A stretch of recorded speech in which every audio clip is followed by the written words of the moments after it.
Hello techies!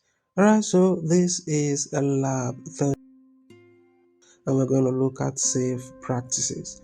So in this lab, you clear the browser cache and explore security certificates in Google Chrome.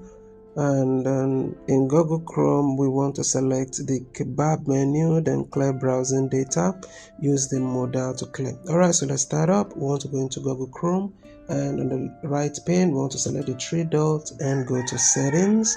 While in settings, we want to locate privacy and security, and then we go ahead and clear this browser data. So we're going to set this to all time. We check these boxes right here and we'll go ahead and clear data here.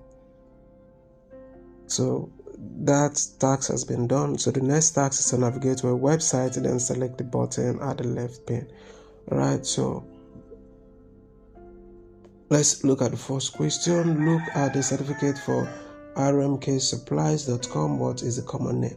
So here we want to type in www.rmksupplies.com, and we want to look at this. Go ahead and check these certificates and we're going to answer the questions.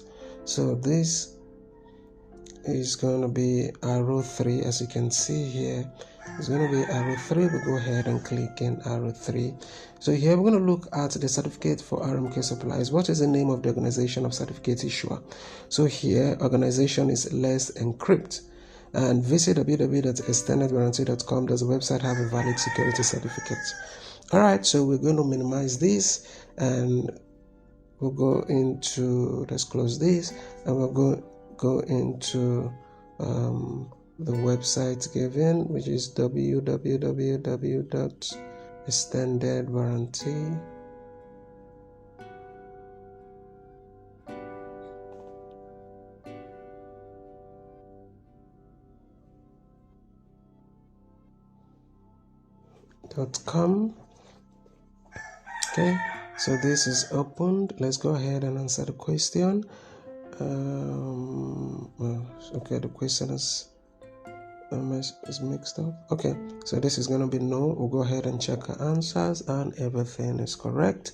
If I find this video helpful, don't forget to like and subscribe. And if you're having issues with any of your tech courses because you've been busy with work or family issues or health issues and you've not done a lot of your assignments and labs and discussions, quizzes and what have you, and you're not sure you even come out with an A at the end of the course, what I want you to do is to reach me through this WhatsApp number and I'll make sure you end up with an A for any of the courses. Thank you for watching and I will see you in my next video.